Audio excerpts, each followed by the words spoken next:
I've seen you discussing what you went through.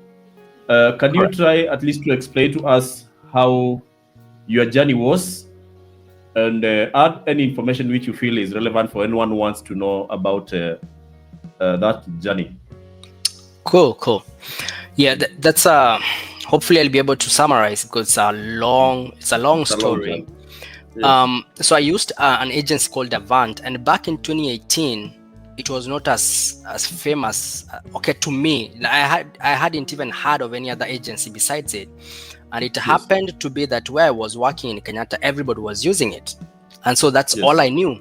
And actually, I didn't even know it's an agency. I just thought, we have this perception of an agencies that have actually frauded people, like they can't be trusted. So people are asking, can I trust this agency? You can have an agency leading you on until to a point they just stop communicating. They just don't respond no more. And even in some incidences, I've had people saying they have even paid some agents to help them move abroad. So there is this sense of not trusting these agencies. So at that point, I didn't even know it's an agency. I just thought, I used to think I called it like a company. I never used the word agency. And I didn't know there were so many of them. And I got introduced to it by a friend. And back in the day when people used to do these things, they were so silent about it until somebody passes NCLEX. Then you're surprised, oh, this person has already passed NCLEX, they are preparing to go abroad. So I found this friend of mine doing it, like secretively, like watering it down. There's a way you can share information, but not as serious. Just say, there's this thing I'm trying, I don't know how it will go, and I'm like, I'm kind of curious. What do you mean? Where will it go? What is your plan? Well, there's a nurse who left recently, and they use this agency, so I'm trying to. And I told him, you know what? Let me try too. There's nothing to lose. Are they asking money? He said no. Everything covered? Yeah, for most part. I was like, okay, just send me that link. Let me do it. So he sent me the link. I woke up early in the morning. I remember the following morning about 5 a.m. Went into it. So I don't know if things have changed. This is like 4 years back, or 2018. So once you get that link and you go in, you get to do like a kind of an English test. And then thereafter, they will give you a kind of, I would say like a filtering, just like a filtration process. There's like a small test now based in healthcare. So because I was so curious and so quick, I didn't even take time to pause and see and even think that, my scores can determine if I'll move ahead with this process or not. So I did it English. I went well. I passed it. That's what they said. And then I moved to this other part of kind of an exam based on nursing. And then my friend, I flopped. I flopped because once I had done the 50 questions, they told me you didn't qualify. It's like, what do you mean I didn't qualify? What does that mean? That means you can't proceed with this process. Wait a minute. I didn't even take it seriously. I thought maybe there's some interviewer after this. They told me no. So I didn't know at that time that people used to actually take time, even sometimes sit together and do that exam. Because it depends if you're going to move ahead or not. So I just took it by myself. So it took me a while to kind of digest. I was like, what do you mean? So I waited a few days, and then I went back and emailed them. So when guys, I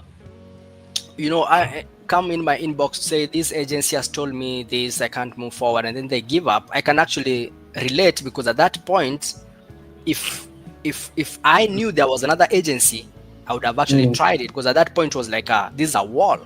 But I went back and emailed them, told them, hey guys, I need another chance.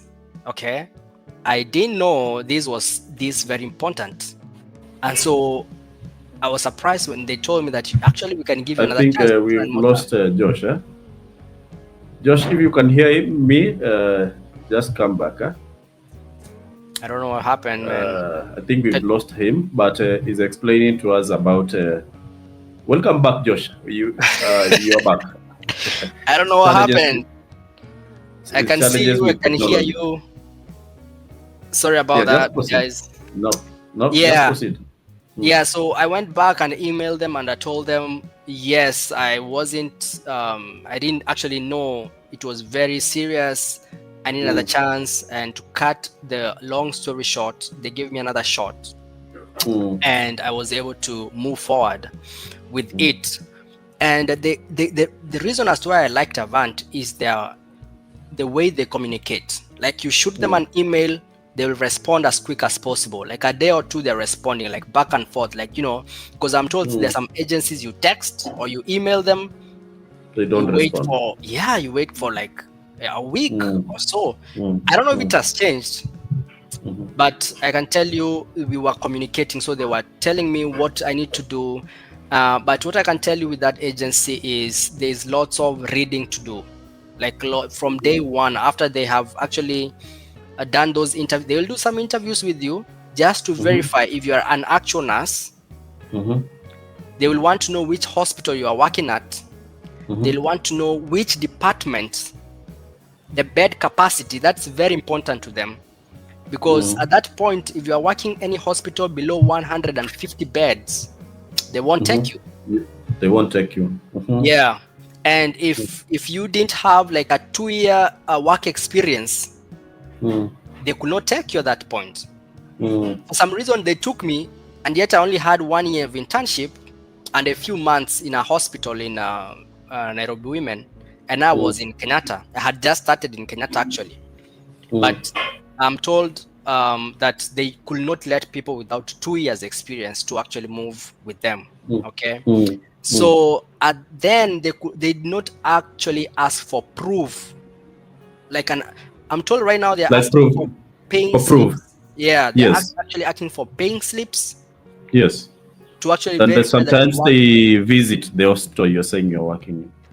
They send someone to verify. Yeah. So things are changing. Things are changing for sure. So one thing I would say, you must be a bedside nurse. You can't work as a clinical instructor. You can't tell them you are a nurse manager, and you cannot be working in labor and delivery. Reason being, they train their own nurses for labor and delivery. They have kind of a different system. So if you say, even if that's where you work and you're very passionate, but you want to come to the USA, if you tell them your experience is in labor and delivery, then they will drop you.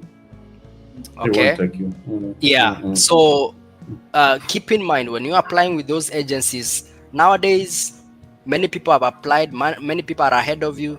Please verify. I am here. You can always shoot me a DM. Just verify what do they need, because that tiny information can actually set you up for success. Yes. Yeah. So they pay for you. So now it's Avant. They have taken you back. What was the next step? Or they got you into a cohort, then you studied?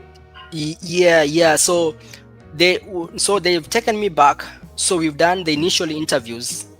They've asked, how long I've been a nurse, patient-nurse ratio. There are like 2 interviews before they actually now accept you into their curriculum formally. Okay. Yes. So they introduce you to these learning programs where they'll be having lots of preparation materials. That's the time they sent me 2 big books. They sent me two big books to read, to revise, and they sent me a flash disk with some videos in there, and now we started the process. So when you start, that's when the team. Remember, Avant is not one person; it's a company, and it has teams dealing with each aspect. So there's a team which deals with immigration only. That's way after NCLEX, of course. There's a team dealing with you passing NCLEX. There's a team that is following up to make sure that you have your passport ready. Because back then they needed that passport immediately because you need to go to India. There was no center in Kenya. There was no center in South Africa. So the only place they could send people was India and the Philippines and a few people to the US actually. So now they guide you what you need to do. So it's like you're now in school per se. They just email you, we need this, we need this, we need this. So we did 1 year preparation for NCLEX from 2018 April to 2019 April. That's when I sat for my NCLEX. Okay. So right now it may not be relevant about the story of going to India and back because now people are doing it in Kenya. But they paid for all those the flights to and fro, the hotel, and everything. You know, but remember, it's not free. You will pay back. You're going to pay back. So they'll have you sign a contract. Okay. And this contract, it was 6,240 hours.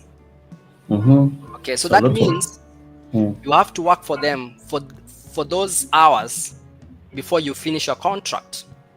6,240 hours.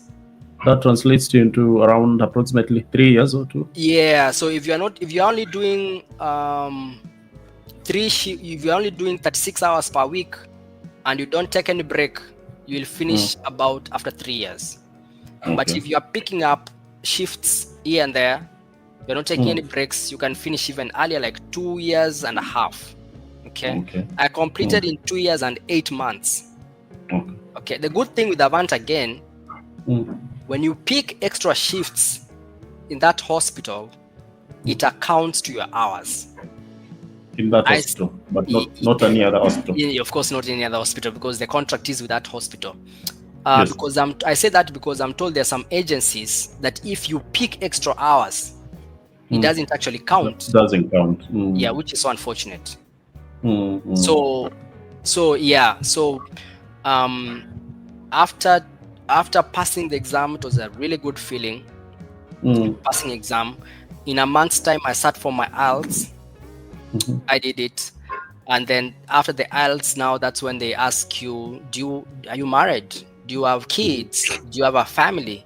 So now, because they want to see if they want to include them into the whole process, the migration process. Of course, I was a single man, so that's when I had to, because it was so. Sometimes it can get so quick, because they were saying from today. In 6 months you could be in the US, so I had to go fast to make sure that I have my everything together. So one thing I can say, Mr. Jackson, at this point is this journey is so individual, because I sat the day I sat for that exam, 28th of April 2019. We sat the two of us. There was another lady nurse that I was sitting the exam with. She went to the US in November 2019, 6 months exactly after doing the NCLEX. Do you know how long it took me to get here? I had to wait until 2021 July. Wow. This is the same. You sat the exam the same time. The same time. But now, So I understand when people say it's the system, the process is too slow, or you're depending on other people. We did this thing the same stage. Why are they going ahead of me? And stuff like that. I just want to say this journey is so individual, and take it as it is, individual. Josh, what are the reasons which might cause you to delay while we did the exam at the same time? Or it's because maybe the state you chose, or the interviews you do? So the biggest, two things came in. The first one was there's something we call I-140 approval. I-140 is basically, just use a layman term, is a work permit. Okay. Remember, you are coming to the US as a professional. Yes. Okay. So that's why guys who are scared, Donald Trump has taken over, we will no longer be going to the US. That's not true, because you're not hiding you're not coming as illegally. It's a profession. You're coming as a professional, and all steps must be followed. So I-140 is a document your employer has to sign or sponsor. So that's why you can't come to the US alone. Even after self-sponsorship, you have to either get a direct hire hospital or an agency to act as an employer that is going to sponsor you under the I-140 provision. So the I-140 is what causes this delay? Yeah, because for that lady, it took like 5 days for her to be approved. It took me 7 months. Wow. And there's nothing you can do about that. You cannot expedite. The best the agency can do is expedite. They can reapply again. They can. So with Avant that time they were doing premiums. Like premium means they want it to be as soon as possible in a few weeks time. Then the regular takes about 6 to 11 months. So they tried 4 times for my case. Wow. And the good thing is they did all those times premium, and there was all rejection, and they don't give you any reason, and it's not up to you. It's not. There's nothing you can do as an ass. That one is completely outside your scope. You don't know what's going on. You just wait. You just keep on waiting. Yeah. Wow. That must so that is one. So finally, when it was approved, guess what happened? COVID hit. Wow, it's 2021. It is 29 now. That is 2019. About November. Towards the end, and then we were not current. Retrogression hit. Retrogression hit again. Retrogression. Yeah. Like what's happening right now? Everything stopped. For like the entire 2020, nothing. We were just looking at those bulletins. Oh, are they moving? Nothing is going on. So those are the 2 things that delayed my case, I would say. The I-140, you have, and both of those items, you actually have no control over it. Yes, and then retrogression. The best you can do from your side is to get for that NCLEX as soon as possible. That's the best you can do.